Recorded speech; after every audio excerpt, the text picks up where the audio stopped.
guys, welcome to EduHeart. Today we are going to discuss our next chapter, that is fundamental rights. Okay, here we will discuss about the various aspects of the fundamental rights and what are the articles related to these fundamental rights. Okay, तो जैसा कि आप जानते हैं कि ये हमारे संविधान के पार्ट 3 में है, ठीक है, ये हमारे संविधान के पार्ट 3 में है और ये कौन सा आर्टिकल 12 से 35 आर्टिकल कंटेन करता है, ठीक है। सबसे पहले आपके मन में क्वेश्चन आएगा कि फंडामेंटल राइट्स कहां से लिया गया है, तो ये कहां से लिया गया है? अमेरिका के कॉन्स्टिट्यूशन से, अमेरिका के कॉन्स्टिट्यूशन से, ठीक है।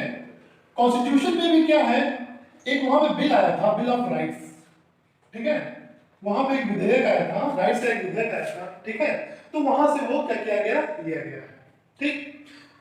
अच्छा, फंडामेंटल राइट्स क्या है? फंडामेंटल, ये फंडामेंटल लिखा क्यों गया है, फंडामेंटल इसे क्या क्यों कहा गया है? तो फंडामेंटल हमें इसलिए कहा गया है क्योंकि जैसे कि हम क्या होते हैं, हम पैदा होते हैं तो ठीक है, तो हमारे पास फ्रीडम होता है, एक मतलब कि पूर्ण 100% फ्रीडम होता है, ठीक है। उस अगर हमें हमारे ऊपर रिस्ट्रिक्शन न लगाई जाए तो क्या होता है कि वहां पे हम क्या कर सकते हैं, अपना फिजिकल डेवलपमेंट, ठीक है, इंटेलेक्चुअल डेवलपमेंट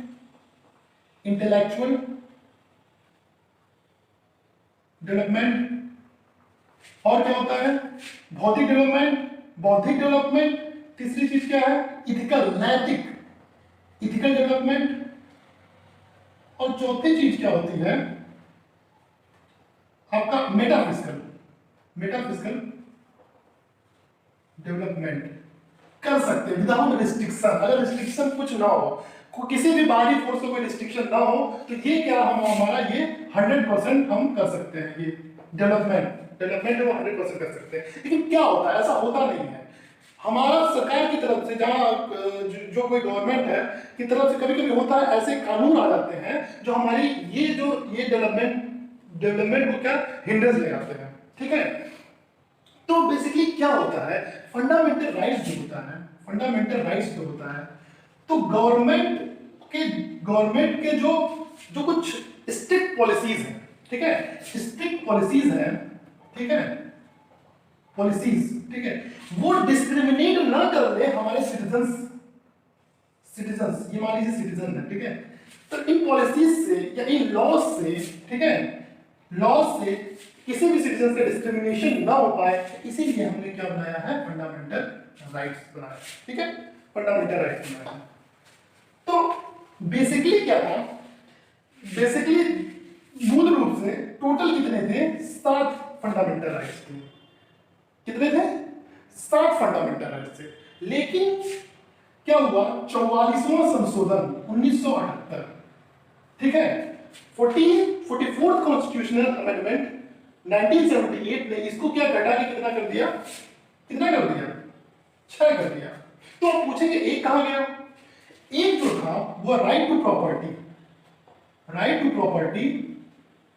वो कहां चला गया, वो अब फंडामेंटल राइट्स ना होके वो कहां चला गया, एक एज ए कॉन्स्टिट्यूशनल राइट है, यानी कि पहले क्या था, फंडामेंटल राइट था ये, अब ये बिकम हो गया ये कॉन्स्टिट्यूशनल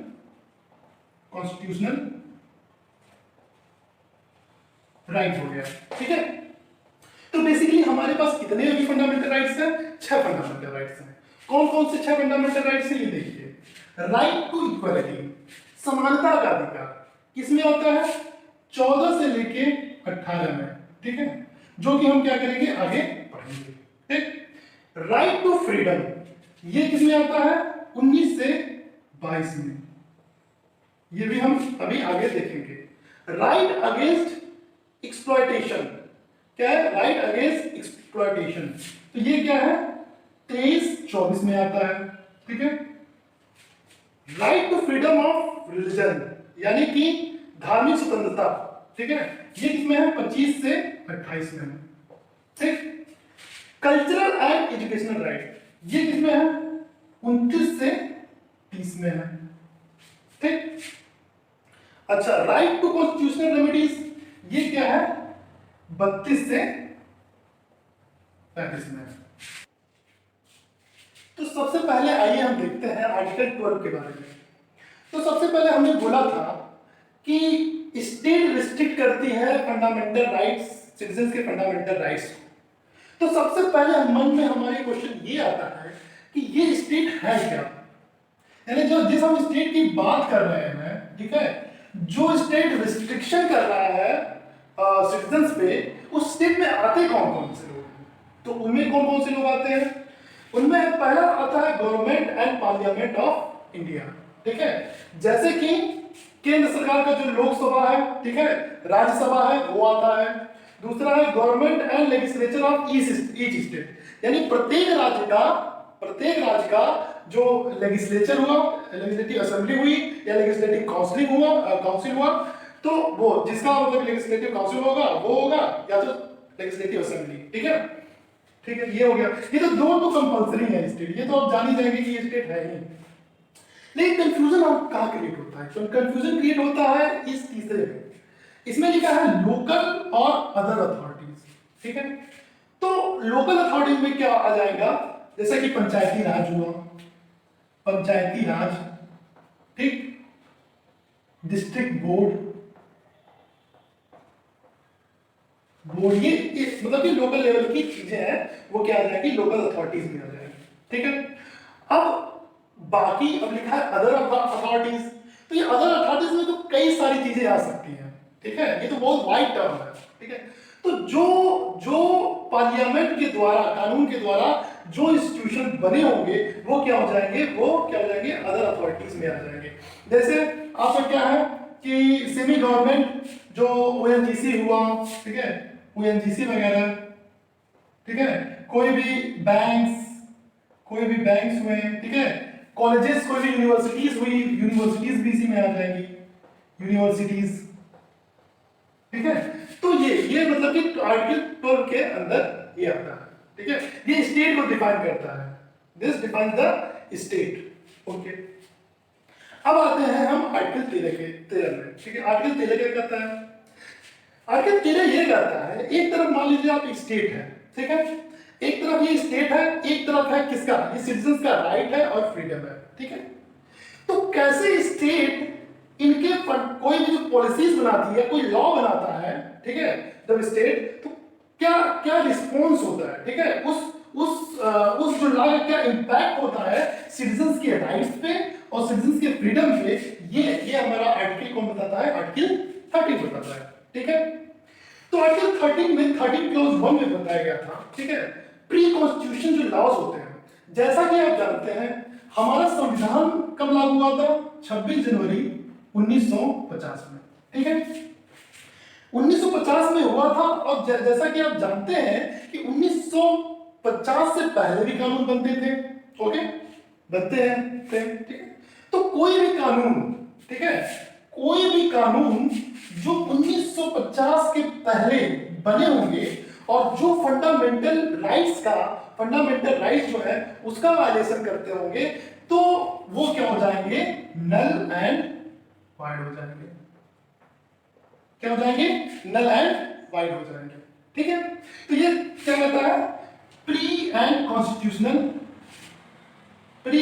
कॉन्स्टिट्यूशनल लॉज जो है, ठीक है, जैसे कि मान लीजिए कोई बना था 1930 में, जैसे कि मान लीजिए कोई आजादी के पहले कोई कॉन्स्टिट्यूशन बना, मान लीजिए 1930 में बना था राइट टू एजुकेशन, ठीक है, राइट टू एजुकेशन बना, ठीक है। तो इसमें मान लीजिए कि पहला क्लॉज ये था कि कैसे वहां के जो हेड हैं उनका अपॉइंटमेंट्स कैसे होगा? अपॉइंटमेंट्स पहला क्लॉज में अपॉइंटमेंट बताता है, दूसरे क्लॉज में बताता है यानी कितना जो एक्सपेंसेस, मान लीजिए बताता है कितना एक्सपेंसेस, दूसरा क्लॉज बताता है एक्सपेंसेस, ठीक है। तीसरा क्लॉज बताता है, मान लीजिए तीसरा क्लॉज ये बताता है कि कोई भी पार्टिकुलर कम्युनिटी के लड़के जो होंगे, कोई कोई भी पर्टिकुलर कम्युनिटी के लड़के इस राइट टू एजुकेशन के तहत नहीं पढ़ पाएंगे, ठीक है। इस कम्युनिटी के लड़के राइट टू एजुकेशन के तहत नहीं पढ़ पाएंगे, ठीक है। तो क्या होता है, ये जो लॉ होता है, ये जो लॉ होता है, इसके इस नल एंड वाइड, इसके मतलब कि according to null and void हो जाएगा। क्या हो जाएगा? नल एंड वाइड हो जाएगा। तो दो डॉक्ट्रिन बनी थी, ठीक है। एक बना था डॉक्ट्रिन ऑफ सेवरेबिलिटी, पृथक्करण का सिद्धांत, ठीक है, और दूसरा बना था डॉक्ट्रिन ऑफ इक्लिप्स बना था, ठीक है। कौन कौन सा? डॉक्ट्रिन ऑफ सेवरेबिलिटी और डॉक्ट्रिन ऑफ इक्लिप्स, ठीक है। सेवरेबिलिटी में क्या होता है? सेपरेशन,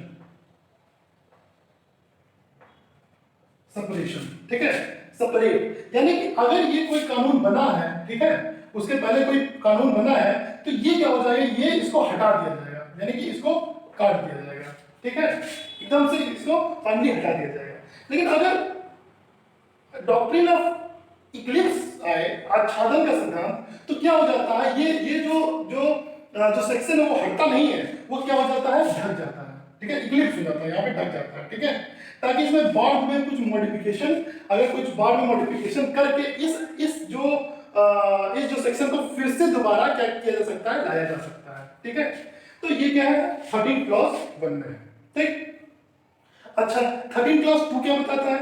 13 क्लॉज 2 हमें ये बताता है पोस्ट कॉन्स्टिट्यूशन लॉज, यानी 26 जनवरी 1950 के बाद जो लॉज बनेंगे, जो फंडामेंटल राइट्स का वायलेशन करेंगे, वो क्या हो जाएंगे? नल एंड वाइड हो जाएंगे। तो आइए देखते हैं राइट टू इक्वालिटी जो है किसमें? आर्टिकल 14 से 18 में, ठीक है। तो 14 से 18 में जाने से पहले हम देखेंगे डाइसी का। डाइसी ने क्या कहा था? डाइसी जो थे एक अमेरिकन ज्यूरिस्ट थे, उन्होंने कहा था rule of law. Rule of law मतलब क्या होता है? सुप्रीमेसी ऑफ द लॉ, यानी कि सुप्रीम, यानी जो लॉ होगा वो क्या होगा? सबसे सुप्रीम होगा, ठीक है। उसके अंदर सभी लोग आएंगे, ठीक है, चाहे वो गवर्नमेंट हो, ठीक है, चाहे वो गवर्नमेंट हो, चाहे उस गवर्नमेंट जो जिसको गवर्न कर रही है वो, ठीक है। अगर दोनों गलती करते हैं तो दोनों को सजा वही मिलेगी, ठीक है, उनको इक्वल ट्रीटमेंट किया जाएगा, यानी कि लॉ क्या है? सर्वोच्च है। लॉ क्या है? सर्वोच्च है। अच्छा, दूसरी चीज आते हैं इक्वलिटी, ठीक है। इक्वलिटी देखिए दो टर्म में यूज होती है, एक नेगेटिव टर्म में और एक पॉजिटिव टर्म में, ठीक है। नेगेटिव टर्म में कब होता है? कुछ प्रोहिबिशन होता है, ठीक है, जैसे अनइक्वल ट्रीटमेंट, किसी का अनइक्वल ट्रीटमेंट करते हैं, ठीक है, गरीबी के आधार पे, ठीक है, किसी के सेक्स के आधार पे, मतलब कि वो लड़की है, वो लड़का है, ठीक है, तो मतलब कि अनइक्वल ट्रीटमेंट नहीं होना चाहिए, ठीक है। लेकिन कुछ जो होते हैं पॉजिटिव इक्वलिटी होती है, जहां इक्वल ट्रीटमेंट, यानी ये डिमांड किया जाता है कि आप उसको इक्वल ट्रीटमेंट कीजिए, ठीक है। यानी कि जैसे वुमेन्स हुई, ठीक है, वुमेन्स वीकर सेक्शन, ठीक है, वीकर सेक्शन, ठीक है। अगर मान लीजिए खली को आप किसी नॉर्मल इंसान से लड़ाएंगे तो क्या होगा? वो इक्वालिटी होगी? नहीं होगी, बल्कि आप खली के ही उतने ही होस्ट पुष्ट इंसान को अगर उससे लड़वाइए तब जाके वो इक्वालिटी में आएगा। किसी नॉर्मल इंसान से वो तुरंत हार जाएगा, तो वहां यहाँ पे इक्वालिटी नहीं हुई, ठीक है। तो ये हमारा पॉजिटिव इक्वालिटी बात करती है इक्वल ट्रीटमेंट, यानी कि इक्वल ट्रीटमेंट भी करना चाहिए, ठीक है। तो इक्वालिटी में दो क्लास आते हैं। पहला इक्वालिटी बिफोर लॉ, ठीक है, लॉ के समक्ष सब लोग बराबर हैं, ठीक है, न कोई बड़ा है न छोटा है, न कोई अमीर है न कोई गरीब है, ठीक है। अगर अरबपति भी अगर वो कोई गुनाह करता है तो उसको भी वही सजा मिलेगी जो एक गरीब करता है। चाहे राष्ट्रपति चाहे प्रधानमंत्री भी जो अगर कुछ ऐसा करते हैं तो उसको उनको भी वही सजा मिलेगी जो एक आम इंसान को मिलेगी, ठीक है। तो ये क्या है? Equality before law, 14+1। सेकंड क्या कहता है? इक्वल प्रोटेक्शन ऑफ लॉ, यानी कि अगर मान लीजिए इक्वल प्रोटेक्शन ऑफ लॉ मतलब कि हर आदमी को क्या होगी?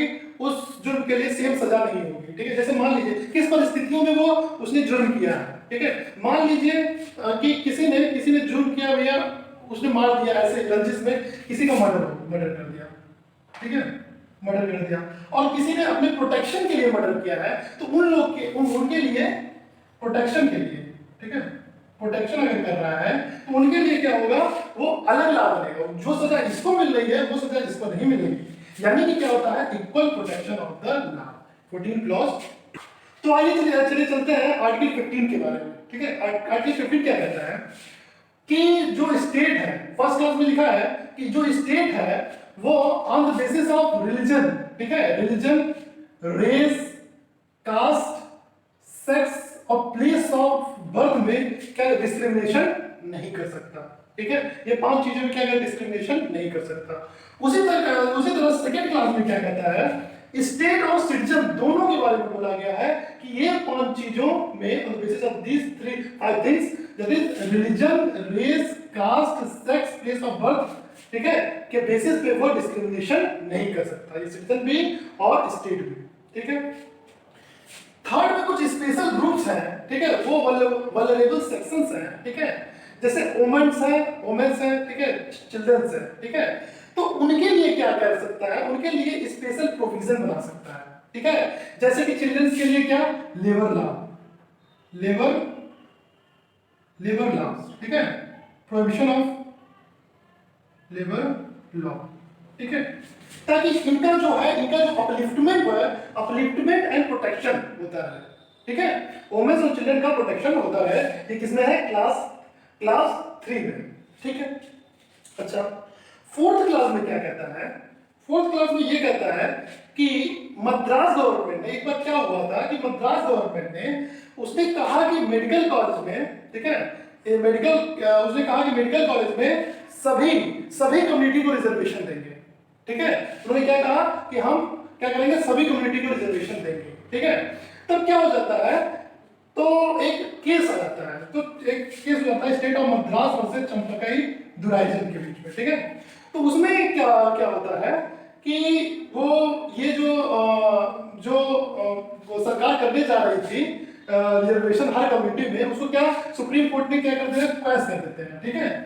तो क्या करती है सरकार, करती है कि जो socially and educationally backward class है, ठीक है, और एससी है और एसटी है, ठीक है, एससी और एसटी है, ठीक है, उनके लिए क्या स्पेशल प्रोविजन लाती है। मोस्टली क्या वल्नरेबल सेक्शंस होते हैं ये सामाजिक, तो उनके लिए क्या ऐड किया गया था, 15 क्लास 4 ऐड किया गया था, ठीक है, 15 क्लास 4 फर्स्ट अमेंडमेंट के थ्रू ऐड किया गया था, ठीक है, यहाँ पे बनता है।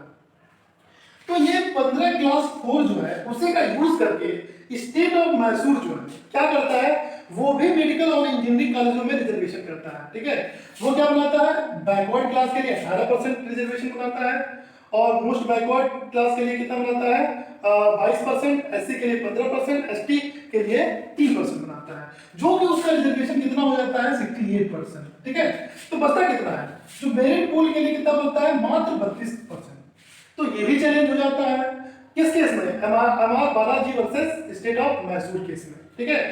सुप्रीम कोर्ट करती है, सरकार के फैसले को क्वैश कर देती है, ठीक है। सरकार फिर जो कोर्ट क्या कहती है कि आप on the basis of social and education, ठीक है, सोशली जो बैकग्राउंड है, on the basis of educational जो पिछड़े लोग हैं उसके बेसिस पे आप रिजर्वेशन दे सकते हैं, ठीक है। कास्ट के बेसिस पे आप रिजर्वेशन नहीं दे सकते हैं, बल्कि आप पॉवर्टी के बेसिस पे दीजिए तो सही रहेगा, ठीक है, पॉवर्टी के बेसिस पे, बैकवर्ड है कितना उसके बेसिस पे, ठीक है। और यहीं पे ये जो बालाजी केस था उसी में 50% जो सीलिंग होती है, यहीं से इसका शुरुआत जो सीलिंग होती है Balaji versus state of Mysore के केस में होती है, ठीक है। इन्होंने जो मोस्ट बैकवर्ड क्लास को ये कंसेप्ट इन्होंने नहीं माना, ठीक है।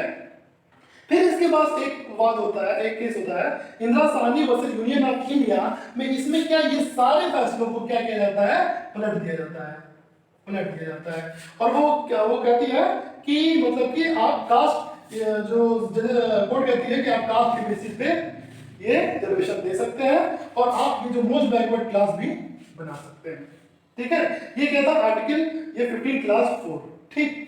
और 15 क्लास 5 में क्या है, स्पेशल प्रोविजन जो बनाया जाता है for the advancement of socially and educationally backward class, ठीक है, एससी एंड एसटी, ठीक है, एससी एंड एसटी। आप तो कहेंगे सर आपने तो वही चीज बता दी जो चीज यहाँ पे बताई थी, लेकिन नहीं, यहाँ पे क्या इंस्टीट्यूशन में, यानी कि इंस्टीट्यूशन में एडमिशन वगैरह के लिए, चाहे वो एडेड हो, गवर्नमेंट एडेड हो या ना हो, उनके लिए यहाँ पे स्पेशल प्रोविजन बना गया 15 क्लास 5 पे, ठीक है।